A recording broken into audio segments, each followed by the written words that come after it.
Hello everyone, I am Dr. Sirisha Singh. I am a consultant dermatologist. Today we are going to do a brief talk on common skin issues which are seen in summers and how do we try to effectively manage them at home.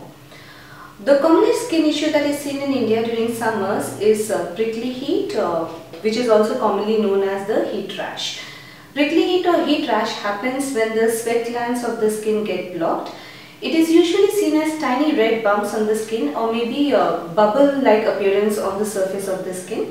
It is commonly seen in those parts of the body which are covered with clothes, that is the chest, the arms and maybe the upper part of the thighs and the legs if people are wearing full trousers. The face, neck, hands and feet are usually spared in prickly heat. There is a lot of itching associated with the prickly heat.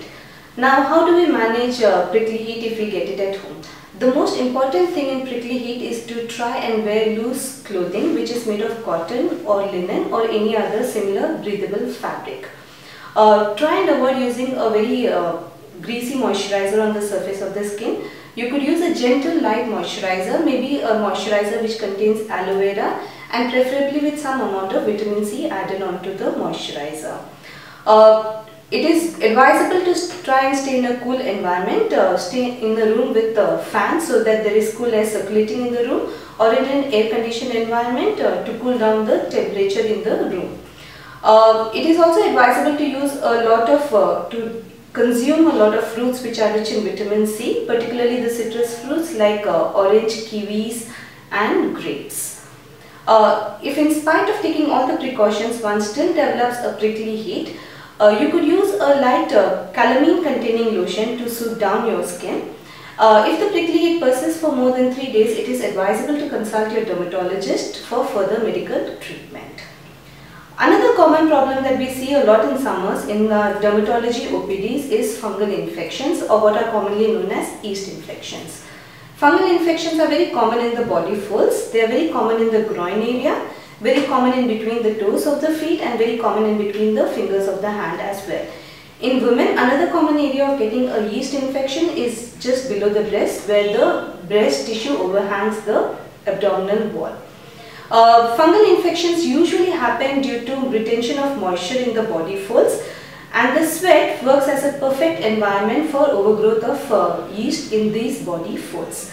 The most important precaution to be taken in case of a fungal infection is to keep the area dry, as in after you've taken a bath and before you put on your clothing, try and take a soft cotton towel and dab the area completely dry so there's no remnants of moisture in the area.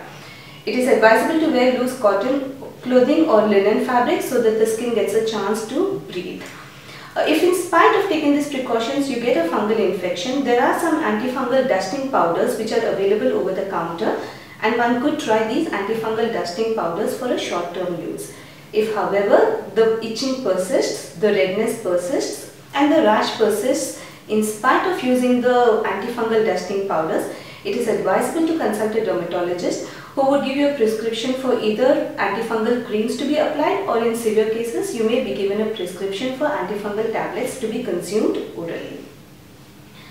The third most common problem that I see in my daily outpatients practice is what we call polymorphous light eruption, what in general terminology is also known as allergy to sunlight. Although it's called allergy to sunlight, it's not really allergy to sunlight, it's allergy to ultraviolet radiation.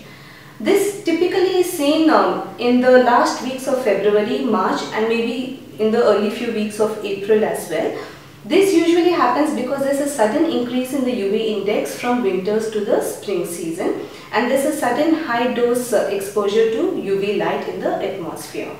It appears as a slight redness or a slight bumpiness of the skin, usually in the parts of the body which are exposed to sunlight, usually in the arms, and the commonest area to be affected in the arms are the outer aspects of the arms. The inner aspects of the arms which are relatively UV protected are usually not affected by this polymorphous light eruption.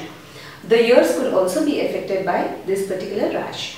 The most important thing to be done in case of a polymorphous light eruption is to use a sunscreen, preferably a sunscreen with an SPF 30 or more, a broad spectrum sunscreen, and try to use loose cotton or linen fabrics. It is worthwhile wearing full sleeves shirts or t-shirts of closely woven linen fabric to reduce the amount of UV exposure of the skin. If in spite of using these precautions, the rash does not settle down and it continues to bother you, it is worthwhile seeing your physician. You may be given a mild prescription of a topical steroid cream to heal the rash completely. None of this rash fortunately leave any permanent sequelae or any permanent scars, and they are very easily treatable. If you have any further queries, feel free to contact me. My contact details are given in the description box below. Thank you.